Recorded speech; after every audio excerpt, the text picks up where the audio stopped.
Hello दोस्तों, banking pro channel में आपका स्वागत है। मैं टॉप 100 अर्थमेटिक का जो सीरीज को अब कंटिन्यू कर रहा हूँ। ठीक, तो मैं क्या करूँगा, एग्जाम तो क्या करूँ, टॉप 100 अर्थमेटिक का सीरीज को कंप्लीट कर दूंगा। ठीक, तो आज क्या है, मैं अच्छा अच्छा क्वेश्चन लेके आया हूँ। और थोड़ा सा ये क्या है, थोड़ा इजी से मॉडरेट और थोड़ा सा मॉडरेट लेवल का क्वेश्चन है। तो चलिए सीधा क्वेश्चन पे आते हैं। क्वेश्चन क्या बोल रहा है, वस्तु ए का लागत मूल्य वस्तु बी के लागत मूल्य से 100 रुपये अधिक है। वस्तु ए को 40% लाभ पर बेचा गया और वस्तु बी को 40% हानि पर बेचा गया। यदि दोनों वस्तुओं को बेचने के बाद अर्जित कुल लाभ 5% है, तो वस्तु बी का लागत मूल्य क्या है। ठीक, तो इसका क्या है, मैं सीधा आपको शॉर्ट मेथड बताऊंगा। इसको क्या करेंगे, सबसे पहले हम लोग क्या करेंगे, इसको अगर मैं बी को एक्स मान लूंगा, बी का जो कॉस्ट प्राइस है उसको एक्स मान लूंगा, तो ए का जो कॉस्ट प्राइस है वो क्या हो जाएगा, एक्स प्लस 100 हो जाएगा। क्यों, ए का जो कॉस्ट प्राइस है वो बी के कॉस्ट प्राइस से क्या है, 100 रुपये अधिक है बोल रहे हैं। ठीक, तो इसको मैं एक्स मानूंगा, तो ए का कॉस्ट प्राइस क्या हो जाएगा, एक्स प्लस 100 हो जाएगा। तो इसको एक्स मान के इधर करूंगा, फिर 40% लाभ पर बेचा जाता है बोलूंगा, तो फिर x plus 100 into 140 divide by 100 ऐसे करूंगा, तो क्या है, ये बहुत ही लेंथी पड़ेगा। क्योंकि एक्स मानेंगे बहुत लेंथी पड़ेगा, तो हम लोग क्या करेंगे, सबसे इसका क्या करेंगे, सब बेस्ट मेथड है ऑप्शन मेथड। तो ऑप्शन मेथड में क्या करेंगे, सबसे पहले देखो मैं 300 को ले लेता हूँ। ठीक, स्टार्टिंग में क्या करता हूँ, यहाँ वैल्यू क्या पूछा, बी का लागत मूल्य, तो बी का जो कॉस्ट प्राइस है उसको क्या करूंगा, मैं 300 ले लूंगा। ठीक, तो फिर क्या होगा, ए का जो कॉस्ट प्राइस क्या हो जाएगा, 100 ज्यादा है 20 से, तो 400 हो जाएगा। ठीक, तो इसमें क्या करेंगे, ए का 40% का लाभ होता है, तो ए का 40%, अब 40% का फ्रैक्शन वैल्यू क्या होता है, 40% का फ्रैक्शन वैल्यू क्या होता है, मैं पहले भी क्लास में बता चुका हूँ। तो परसेंट क्या होता है, 1/100 होता है। तो ये क्या, 2 दूनी 4, 2 पंचे 10, तो इससे क्या हो रहा है, प्रॉफिट हो रहा है। तो इससे क्या प्लस हो जाएगा, तो 7/5 हो जाएगा, ये कॉस्ट प्राइस हो जाएगा और ये क्या हो जाएगा, इसका सेलिंग प्राइस हो जाएगा। ठीक, ये कॉस्ट प्राइस हो जाएगा, सेलिंग प्राइस किसका हो जाएगा, ए का। यहाँ बोला है ना, ए को 40% लाभ पर बेचा जाता है, तो कॉस्ट प्राइस कितना भाई, तो इसको क्या करूंगा, 5 जो है क्या हो जाएगा, ए का कॉस्ट प्राइस कितना, 400 के बराबर हो जाएगा। तो 5 8 40, एक जो है कि 80 के बराबर हो जाएगा। तो 80 इंटू 7 हो जाएगा। ठीक, तो 8 7 56 560 में इसको बेचेगा। ठीक, जब ए का कॉस्ट प्राइस कितना होगा, 400, तो ए का जो सेलिंग प्राइस क्या हो जाएगा, 560 हो जाएगा। ठीक, अब उसके बाद क्या करा है कि बी को 40% हानि पर बेचा गया। ठीक, तो बी को 40% हानि पर बेचा गया, तो बी का जो कॉस्ट प्राइस है वो कितना है, 300। यहाँ 300 लिए है ना, 300 है, और इसको 40% हानि पर बेचा जा रहा है, तो सीधा इसका 40% का फ्रैक्शन वैल्यू क्या होगा, अभी निकाले थे, 2/5। तो इससे क्या हानि हो रहा है तो कम, तो इससे क्या माइनस कर देंगे, 3/5 हो जाएगा। तो 5 जो है 300 के बराबर हो जाएगा, तो एक कितना हो जाएगा, 60 के बराबर। ठीक, तो 60 का मल्टीप्लाई किसे, 3 से कर देंगे, तो 180 आ जाएगा। ये किसका वैल्यू है, बी का सेलिंग प्राइस है। ठीक, अब आगे क्या बोला है कि दोनों वस्तु को बेचने पर के बाद अर्जित कुल लाभ 5% है। ठीक,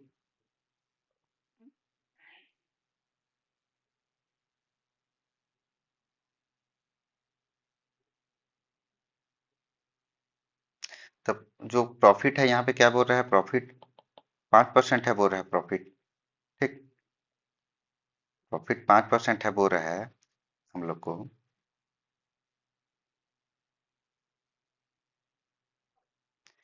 तो प्रॉफिट 5% है बोल रहा है, तो प्रॉफिट क्या है, देखो ए का कॉस्ट प्राइस प्लस बी का कॉस्ट प्राइस, ये क्या है, प्लस हो जाएगा।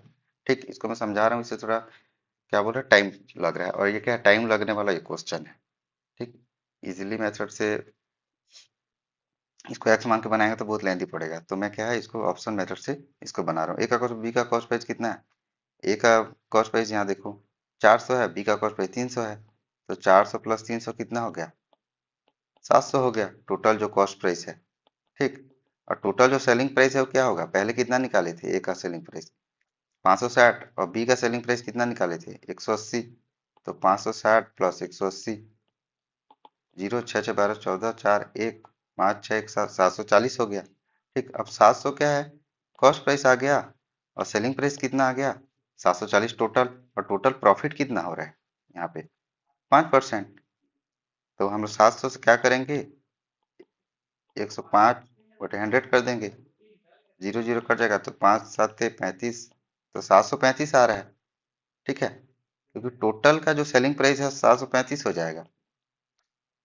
ठीक, यहाँ पे निकाल रहे हैं तो वैसे ही आ रहा है कि रियल में जो टोटल सेलिंग प्राइस कितना है 740 आ रहा है। तो डिफरेंट आ रहा है, दोनों का सेलिंग प्राइस क्या इक्वल आना चाहिए। ठीक, इक्वल ही आना चाहिए, क्योंकि टोटल जो सेलिंग प्राइस निकाले और टोटल कॉस्ट प्राइस में क्या है 5% का प्रॉफिट करेंगे, तो इसका वैल्यू भी सेलिंग प्राइस के बराबर आना चाहिए, लेकिन यहाँ नहीं आ रहा है। तो ऑप्शन क्या हो गया, ये गलत हो गया। ठीक, तो एक बार बस निकालने में ही थोड़ा टाइम लगेगा, उसके बाद क्या है इजीली बनेगा। अब हम लोग क्या करते हैं, अब ऑप्शन नंबर क्या लेता हूँ, बी को क्या 400 मान लेता हूँ।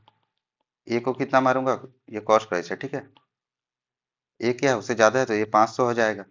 ठीक, अब 500 में क्या करेंगे, 40% लाभ हो रहा है तो सीधा इसको क्या करूंगा, 7/5 कर दूंगा, तो इसका 700 हो जाएगा। जो ए का जो सेलिंग प्राइस है वो कितना हो जाएगा, 700 हो जाएगा। और बी का जो कॉस्ट प्राइस है यहाँ पे कितना है, 400 है, और इसमें क्या है 40% का हानि बोल रहा है, तो 400 इंटू 3/5 कर दूंगा। फ्रैक्शन वैल्यू पे निकाले थे, 5 8 40, 8 या 24, ये 240 हो गया। बी का जो सेलिंग प्राइस है 240 हो गया। इसका टोटल कॉस्ट प्राइस कितना, 900 हो गया। और टोटल कॉस्ट प्राइस 900 हो गया, टोटल सेलिंग प्राइस कितना हो गया, 940 हो गया। अब 5% प्रॉफिट बोल रहा है, तो 900 से क्या 5% प्रॉफिट हो रहा है, तो 105/100 कर देंगे तो इसका सेलिंग प्राइस निकल जाएगा। तो 9 5 6 45, तो 945 आ रहा है, लेकिन रियल में सेलिंग प्राइस कितना है 940 है, तो ये भी क्या डिफरेंट आ गया। तो ऑप्शन टू भी क्या हो गया, गलत हो गया। ठीक, ऐसे करके देखना है इसको, ये फास्ट बन जाएगा। ठीक है, एक बार फ्रैक्शन वैल्यू बस पता चल जाए। अब मैं क्या करूंगा, ऑप्शन को क्या करता हूँ डायरेक्टली मैं 4 को ले लेता हूँ, बाकी को आप बना के देख लेना। ठीक, 4 को ले लेता हूँ। इसमें क्या बी का वैल्यू कितना हो गया 350, तो ए का वैल्यू कितना हो जाएगा, ये कॉस्ट प्राइस है ना, यहाँ लिख ही देता हूँ मैं। यहाँ बी का कॉस्ट प्राइस कितना है 350 है, तो ए का कॉस्ट प्राइस कितना है 100 ज्यादा है। ए क्या है बी का कॉस्ट प्राइस से 100 ज्यादा है, तो यहाँ क्या है 450 हो जाएगा। तो टोटल जो कॉस्ट प्राइस है वो कितना आ गया, 4 3 7 800 आ गया। ठीक, अब इसमें क्या हो रहा है, बी के कॉस्ट प्राइस में क्या हो रहा है, तो पहले ए का निकाल लेते हैं। ए का कॉस्ट प्राइस में क्या हो रहा है 5। ठीक, 40% का प्रॉफिट हो रहा है। अब ए का कॉस्ट प्राइस कितना दिया है 450, और इसमें क्या है 40% का प्रॉफिट हो रहा है, तो फ्रैक्शन वैल्यू क्या है 7/5 है। 5 में 9 630 आ गया इसका सेलिंग प्राइस। इसका ए का सेलिंग प्राइस कितना आ गया 630।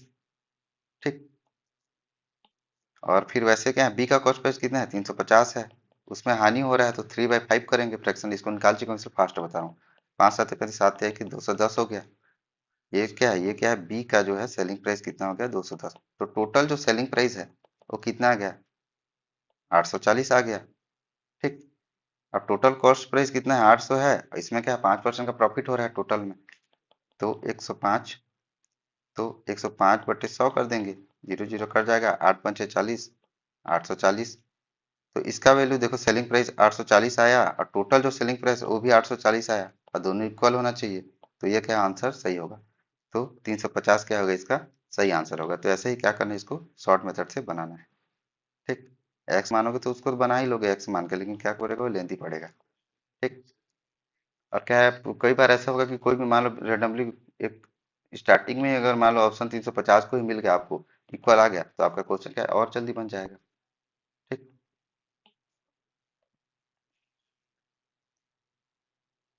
अब क्या करेंगे क्वेश्चन नंबर 2 पे आएंगे। ठीक, क्वेश्चन नंबर 2 पे क्या बोल रहा है कि ए ने एक राशि का 25% बी को दिया।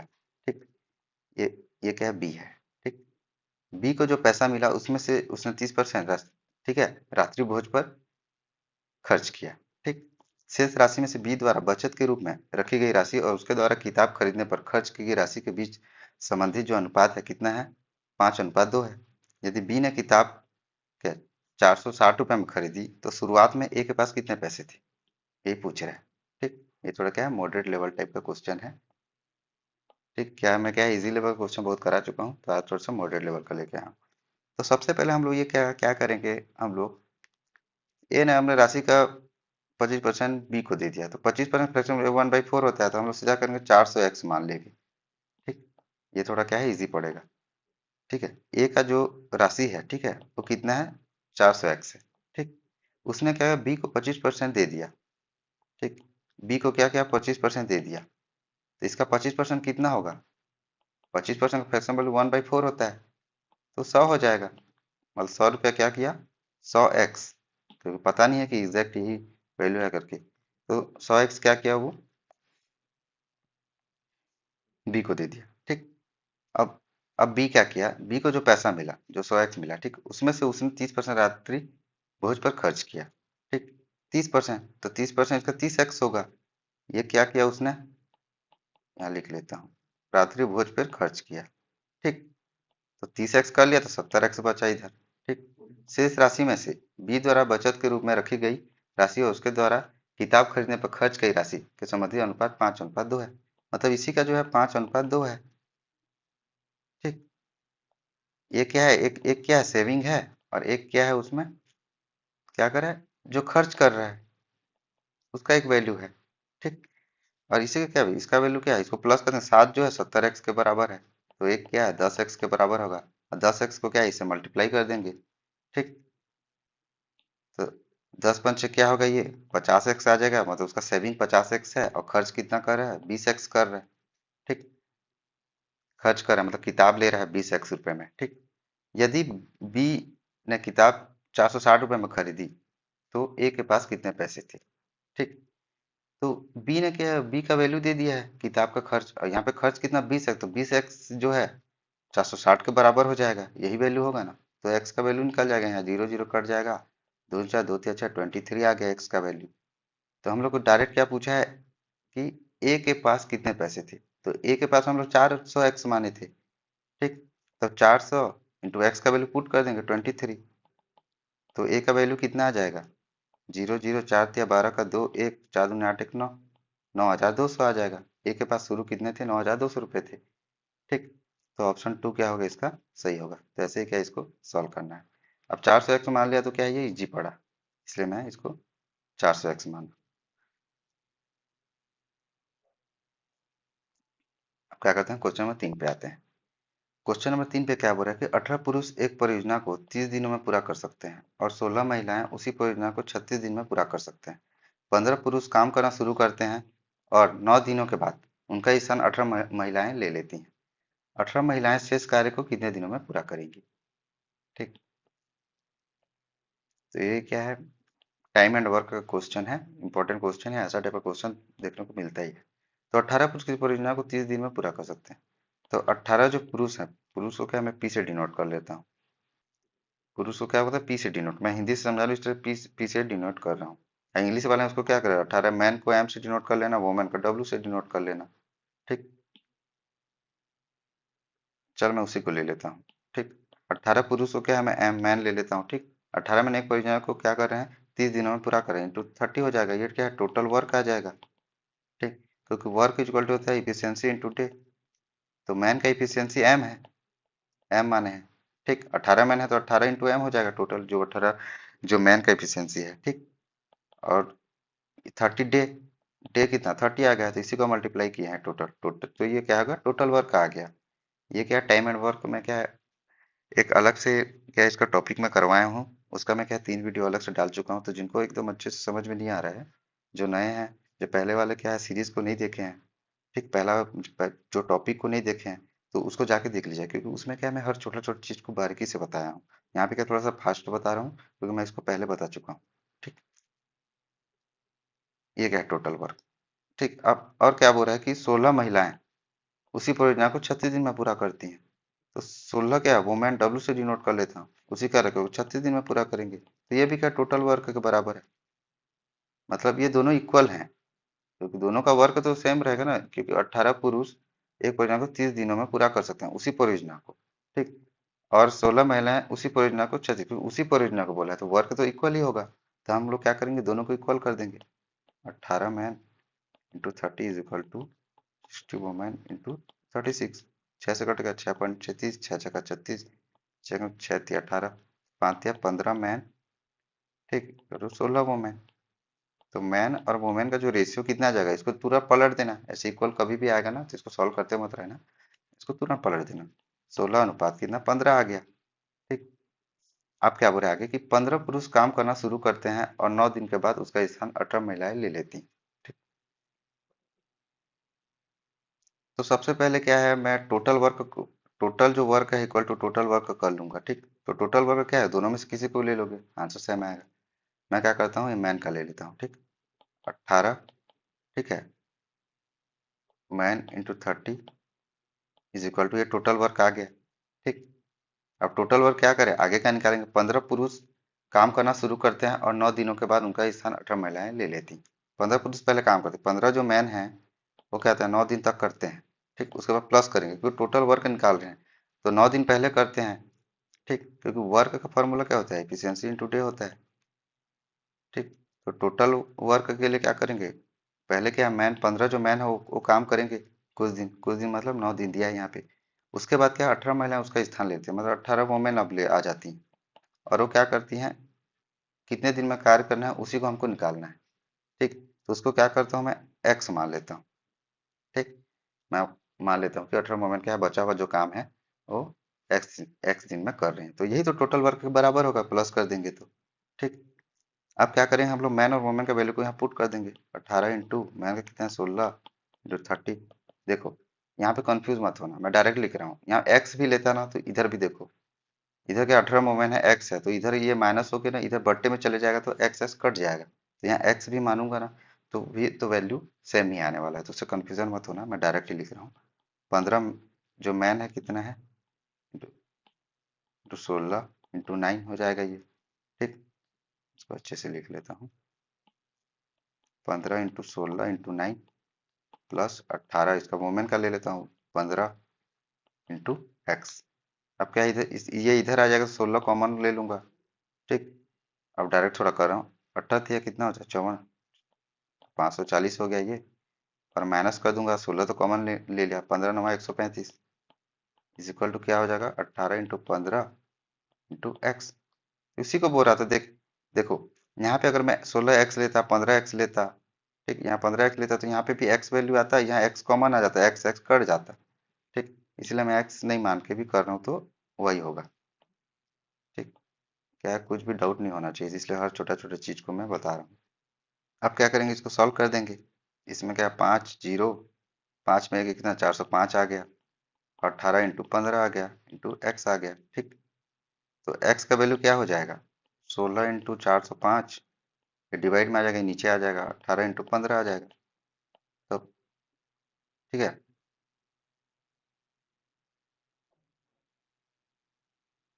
ठीक, तो इसको सॉल्व करेंगे, 15 दूनी 30, 15 7 105, 9 दूनी 18, 9 तिया 27, 2 8 16, तो 8 तिया 24, एक्स का वैल्यू कितना, 24 आ गया। एक्स किसको माने थे, डे को ही माने थे, जो बचा हुआ दिन था उसको एक्स माने थे। ठीक, मतलब 18 महिलाएं शेष कार्य को कितने दिन में पूरा करेंगी।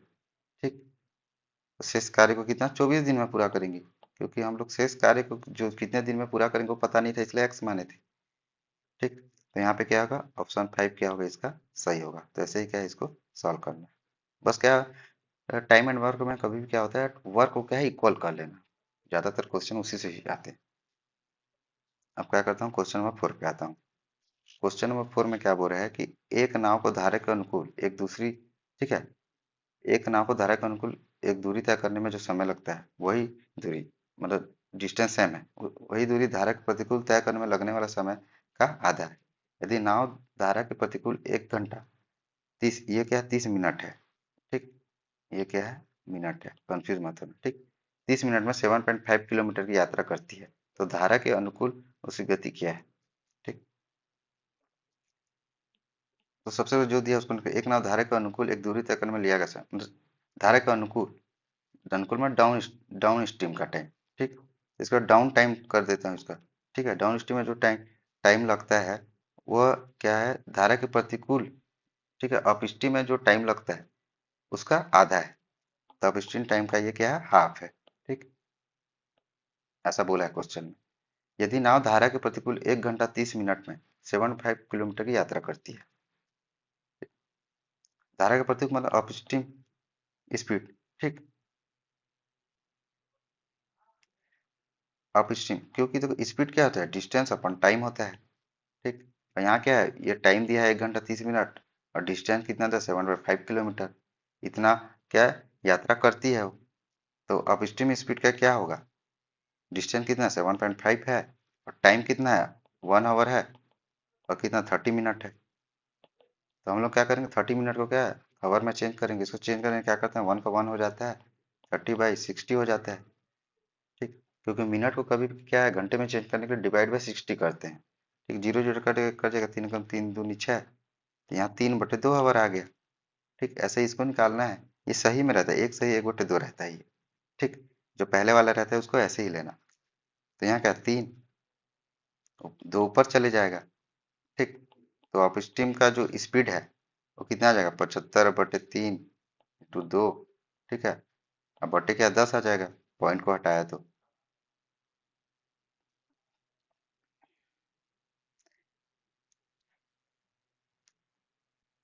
क्या 5 दूनी 10, 5 एक कम 5, 5 × 5 = 25, 3 × 5 = 15, 2 2 कट जाएगा। तो अब स्टीम का जो स्पीड है वो कितना आ गया 5 आ गया।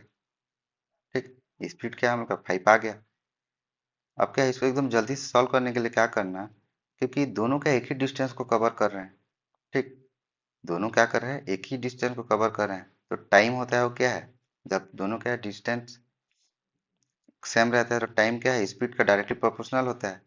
मतलब स्पीड ज़्यादा होगा तो क्या टाइम कम होगा और टाइम ज़्यादा होगा तो स्पीड कम होगा। ठीक, तो ये जस्ट क्या है उसके अपोजिट रहते हैं। अब पहले वाला में क्या है देखो, जो डाउन स्ट्रीम का जो टाइम लगा, ठीक है, अप स्ट्रीम टाइम का जो हाफ था। ठीक, तो 2 को इधर ले जाएंगे तो 2 down time is equal to up time. आप क्या है इसको रेशियो निकालेंगे, डाउन स्ट्रीम में जो टाइम है अप स्ट्रीम में टाइम है इसका रेशियो का जस्ट अपोजिट हो जाता है, अभी बताया था रेशियो निकालने के लिए। तो 1:2 आ जाएगा। ठीक, ये क्या है टाइम का रेशियो है क्योंकि डिस्टेंस सेम कवर कर रहे हैं। ठीक, इसको ध्यान से समझना। तो स्पीड क्या है इसका डायरेक्टली प्रोपोर्शनल हो जाता है, जब सब सेम डिस्टेंस कवर करते हैं तो 2:1 हो जाएगा, ये स्पीड है। और हम लोग क्या है अप स्ट्रीम स्पीड अभी निकाले थे, कितना निकाले थे 5 आया था, ये क्या है किलोमीटर पर आवर में आया था। ठीक, क्योंकि किलोमीटर में दिया है और 1 घंटे में भी दिया है टाइम, तो किलोमीटर पर आया था। तो यहाँ पे क्या बोलेंगे इसको एक्स मान लेंगे, इसको एक्स मान लेंगे, तो 1x का वैल्यू क्या हो जाएगा 5 हो जाएगा, तो x का वैल्यू कितना हो जाएगा 5। ठीक, अब क्या x का वैल्यू क्या करेंगे यहाँ पुट कर देंगे, x का वैल्यू यहाँ पुट कर देंगे, तो 2 × 5 कितना हो जाएगा 10 आ जाएगा। ठीक, तो डाउन, ठीक है, डाउन स्ट्रीम का जो स्पीड है वो कितना है 10 km/h। ठीक, तो ऑप्शन 4 क्या होगा इसका सही होगा। देखो क्वेश्चन पूछा भी है ना धारा के अनुकूल उसकी गति क्या है स्पीड पूछा है और किलोमीटर पर आवर में पूछा है, तो ऐसे इसको बनाना है। अब क्या है क्वेश्चन नंबर 5 पे आते हैं। क्वेश्चन नंबर 5 में क्या बोल रहा है कि वीर अपने लाभ प्रतिशत की गणना विक्रय मूल्य पर करता है। ठीक, विक्रय मूल्य पर करता है, ये चीज को याद रखना। जबकि विपिन अपने लाभ प्रतिशत की गणना लागत मूल्य पर करता है। वे पाते हैं कि उनके लाभ का अंतर 100 रुपये है। यदि उन दोनों का विक्रय मूल्य समान है और दोनों को 20% का लाभ मिलता है तो उनका विक्रय मूल्य ज्ञात कीजिए। इसको एकदम इजी मेथड बताऊंगा मैं। ठीक, यहाँ कॉस्ट प्राइस ले लेता हूँ, यहाँ सेलिंग प्राइस ले लेता हूँ। ठीक,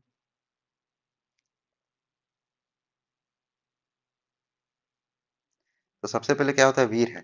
ठीक, उसका क्या है 20% का क्या प्रॉफिट हो रहा है, और वीर क्या अपने प्रतिशत गणना विक्रय मूल्य पर कर रहा है। ठीक, सेलिंग प्राइस पे अपना प्रतिशत की गणना कर रहा है।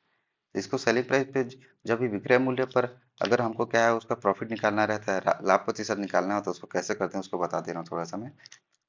अब क्या है दोनों का जो विक्रय मूल्य समान है और दोनों को 20% का लाभ मिलता है।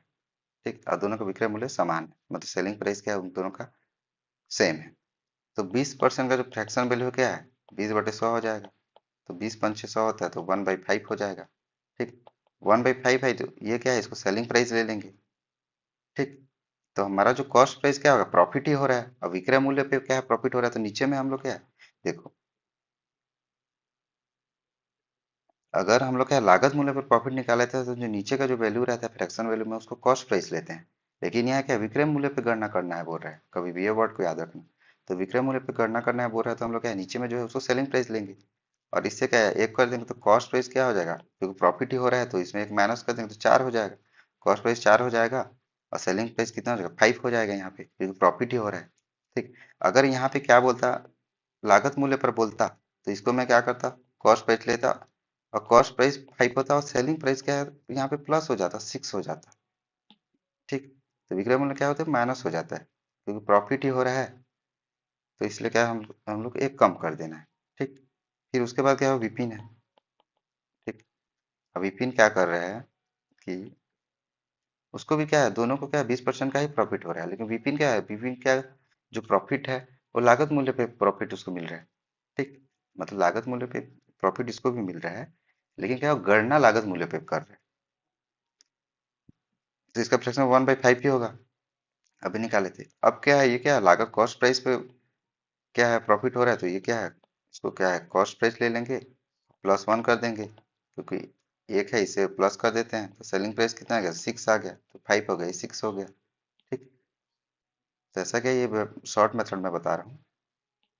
अब क्या है, सेलिंग प्राइस को इक्वल करना है, तो हम लोग क्या है, सेलिंग प्राइस को इक्वल कर देते हैं, यहाँ 6 का मल्टीप्लाई कर देता हूँ। ठीक। यहाँ 6 का मल्टीप्लाई कर देता हूँ, यहाँ पे क्या करूँगा, 5 का मल्टीप्लाई कर देता हूँ। और ये क्या है, दोनों रेशियो में है, ये रेशियो में है, तो दोनों रेशियो में है, तो क्या है, मैं एक में मल्टीप्लाई करूंगा तो इधर कॉस्ट प्राइस में भी, सेलिंग प्राइस में मल्टीप्लाई करूंगा तो कॉस्ट प्राइस में भी करना पड़ेगा। तो यहाँ कॉस्ट प्राइस और सेलिंग प्राइस का अनुपात कितना आ जाएगा, वीर का कितना आ जाएगा, 6×4 = 24, 6×5 = 30।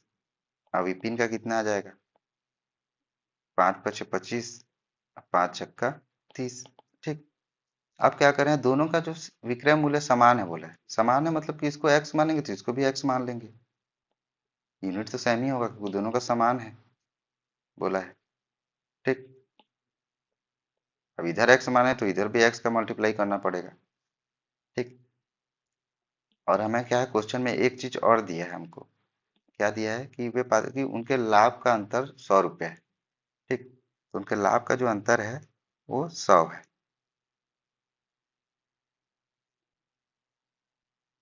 तो लाभ का अंतर 100 है, मतलब यहाँ पे प्रॉफिट कितना हो रहा है, क्योंकि प्रॉफिट का फार्मूला क्या होता है, selling price minus cost price. Profit में हमेशा सेलिंग प्राइस ज्यादा होता है। सेलिंग प्राइस का वीर का क्या है प्रॉफिट, 3x माइनस 24x हो जाएगा, selling price minus cost price कर देंगे तो यहाँ 6x आ जाएगा वीर का जो प्रॉफिट है। और विपिन का जो प्रॉफिट है कितना आ जाएगा, 3x minus 25x equal to 5x आ जाएगा। इनका प्रॉफिट का ही जो डिफरेंस है, ठीक, 6x माइनस 5x, ये क्या है, प्रॉफिट प्रॉफिट का जो डिफरेंस है वो 100 है, तो x जो है 100 की वैल्यू के बराबर हो जाएगा। अब क्वेश्चन में आगे क्या पूछा है, तो उनका विक्रय मूल्य ज्ञात कीजिए, तो विक्रय मूल्य कितना, 30x है यहाँ पे, तो 30 × 100 कर देंगे, तो जो सेलिंग प्राइस है कितना आ जाएगा, 3000 आ जाएगा। यहाँ पे क्या है, सेलिंग प्राइस कितना आ जाएगा, 3000, तो ऑप्शन डी क्या होगा इसका सही होगा। ये क्या है, शॉर्ट मेथड बेस्ट मेथड है, इसी से क्या आपको बनाना है। अब क्या करता हूँ, क्वेश्चन नंबर 6 पे आ जाता हूँ। ठीक। क्वेश्चन नंबर 6 में क्या बोल रहा है कि ये थोड़ा सा मॉडरेट लेवल का क्वेश्चन है, ठीक, तो आराम से समझेंगे।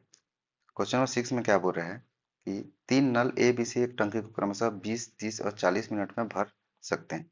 सभी नल एक साथ खोले जाते हैं और 5 मिनट के बाद नल ए बंद कर दिया जाता है और फिर 6 मिनट के बाद नल बी बंद कर दिया जाता है। ठीक। फिलहाल एक रिसाव विकसित हुआ, इसके बाद क्या हुआ, एक रिसाव विकसित हो गया, इसके बाद हुआ। ठीक।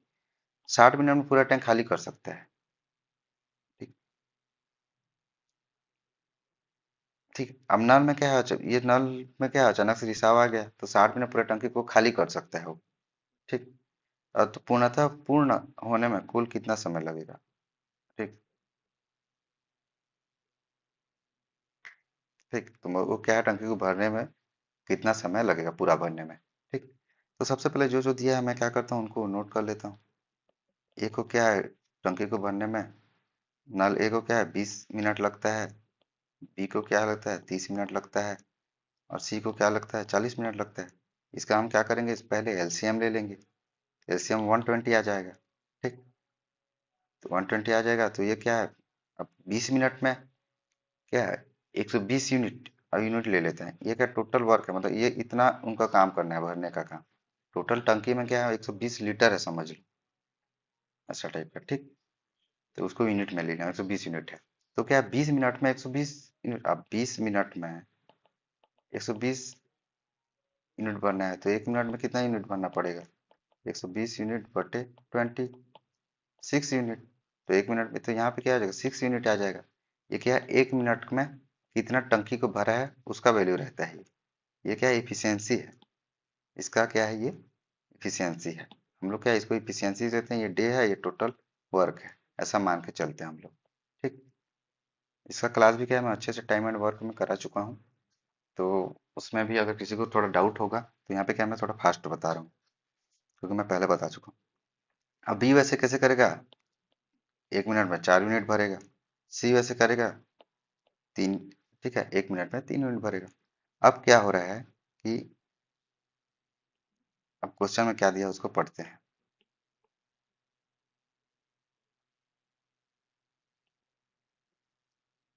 अब कह रहा है सभी नल एक साथ खोले जाते हैं, 5 मिनट के बाद नल ए बंद हो जाता है, 5 मिनट के बाद ही नल ए को बंद किया जाता है, तो 5 मिनट तक क्या है, तीनों चलेंगे।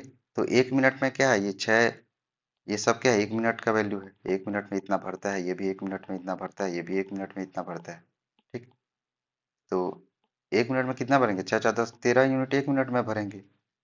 तो 5 मिनट में कितना यूनिट भरेंगे, 13 × 5, 65 यूनिट भरेंगे।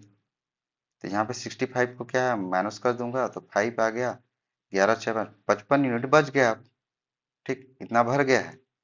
ये क्या है, 5 मिनट में इतना भर गया है। ठीक, 55 यूनिट अब बचा है, 65 यूनिट क्या है भर गया है, 55 यूनिट बचा है। अब उसके बाद क्या है, ए को बंद, अब क्या है 5 मिनट के बाद ए को बंद कर देते हैं। अब ए को क्या है, ये नल को हम लोग बंद कर दिए 5 मिनट के बाद। उसके बाद क्या है, 6 मिनट के बाद बी को बंद कर दी। तो बी को 6 मिनट के बाद बंद किए तो 6 मिनट तक क्या होगा, ये तो बंद हो गया 5 मिनट बाद। तो बी और सी ही भरेंगे। 6 मिनट तक बी और सी ही नल चालू होगा, 6 मिनट, 6 मिनट के लिए। तो 1 मिनट में बी और सी कितना यूनिट भर रहे हैं, 7 यूनिट, दोनों जुड़ जाएंगे ना, 4 + 3 7 हो जाएगा। तो 6 मिनट तक ये लोग क्या है, नल क्या है भरे 6 मिनट तक, 6 7 42 यूनिट भरेंगे। ठीक। तो हम लोग क्या करेंगे, 6 मिनट में क्या हो गया, 42 यूनिट भर लिए। तो यहाँ पे क्या हो गया वैल्यू, थोड़ा सा इसको साइड में लिख लेता हूँ। 5 मिनट पहले हो चुका था, फिर 6 मिनट फिर भरे, अभी क्या है 42 यूनिट आया था, इससे इसको माइनस कर देंगे। तो 3 और 13 यूनिट बच गया। अब आगे क्वेश्चन में क्या बोल रहा है, जैसे जैसे क्वेश्चन में बोला है वैसे वैसे ही क्या स्टेप बाय स्टेप फॉलो करते जाना है। ठीक।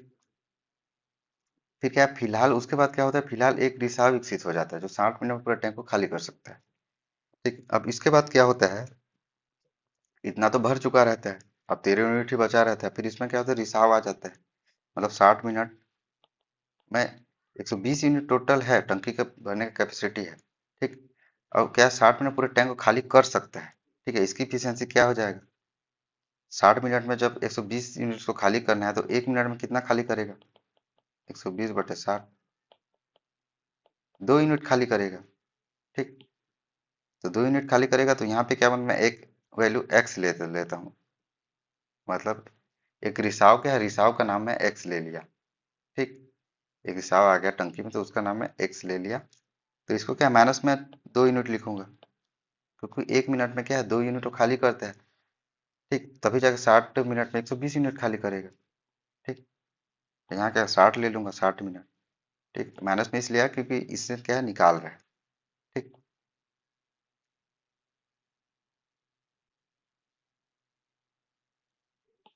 अब क्या करेंगे कि अब पूरा उसको भरने में कितना समय लगेगा, क्योंकि देखो जाहिर सी बात है, भरने का जो प्रोसेस है। ठीक। अब क्या है, 13 यूनिट हम लोग को, जब हम लोग को टंकी क्या है 13 यूनिट बचा था, इतना इतना भर चुका था, अब 13 यूनिट को भरना है। तो 13 यूनिट को भरना है टंकी में भरना है। ठीक है, 13 यूनिट या 13 लीटर भी मान सकते हो, लेकिन यहाँ पे यूनिट मान लेता हूँ। ठीक। तो हम लोग क्या करेंगे, अब क्या जो बचा हुआ चीज है रिसाव वाला होगा, क्योंकि ये रिसाव भी होगा, क्योंकि पहले स्टार्टिंग में क्या है रिसाव नहीं था।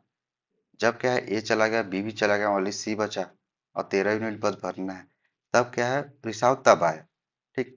तो हम क्या करें, ये क्या है 3 यूनिट भर रहा है 1 मिनट में, और 1 मिनट में क्या है 2 यूनिट खाली कर रहा है। तो एक ही यूनिट तो भरेगा ना 1 मिनट में, 1 मिनट में क्या होगा, एक ही यूनिट भरेगा। तो 1 मिनट में एक ही यूनिट भरेगा तो 13, अब 13 यूनिट हमको भरना है तो उसको 13 मिनट लगेगा। तो 1 मिनट में 1 यूनिट भर रहा है, तो ठीक, तो 13 मिनट में 13 यूनिट भरेगा। ठीक। अब पहले जो टाइम कितना निकाले थे यहाँ, पहले उसको 5 मिनट लगा था, फिर ये चला गया, उसके बाद बी और सी 6 मिनट किए, उसके बाद फिर इसमें सी सी कितना कर है, 13 यूनिट कर है, फिर और आगे फिर पूरा भर 13 यूनिट को भरने में कितना टाइम लग रहा है, 13 मिनट लग रहा है। तो इनको प्लस कर देंगे, 5 + 6 + 30, टोटल जो टाइम है वो कितना आ जाएगा, 6 × 5 = 11, 11 और 13 कितना होता है, 24 मिनट। ठीक। 24 मिनट क्या होगा, उसको भरने में टाइम लगेगा, किसको, टंकी को। ठीक। तीनों नल क्या करेंगे, 24 मिनट में उसको भर पाएंगे। तो ऑप्शन ए क्या होगा इसका, सही होगा। तो ठीक है गाइस, ये वाला क्या है, थोड़ा मॉडरेट लेवल का है, इसको इजी मेथड से मैं बताया हूँ, तो ऐसे ही बनाना है। अब नेक्स्ट क्लास में क्या करूँगा मैं, इसका भी और हाई लेवल का भी क्वेश्चन लेके आऊँगा। ठीक। और इसके बाद मैं क्या करूँगा, जो रीजनिंग का जो पजल है, क्योंकि एग्जाम में क्या पजल बहुत सारे पूछे जाते हैं, तो मैं एक काम करूँगा कि क्या है, मैं मैथ्स तो पढ़ा ही रहा हूँ, मैथ्स का हर टॉपिक को क्लियर कर रहा हूँ मैं। ठीक। डीआई वगैरह का भी बचा है, तो डीआई वगैरह का भी मैं करा दूंगा, तो भी मैं उसका भी चालू करूँगा। फिर जो रीजनिंग का है, ठीक, जो रीजनिंग का है मेन पार्ट, जो पजल है, उसको बस मैं करा दूंगा। ठीक। प्री से हाई लेवल तक क्या है, मैं पजल को मैं करा दूंगा, उसका क्लास भी मैं लूंगा। तो please guys, like and subscribe कर देना। धन्यवाद।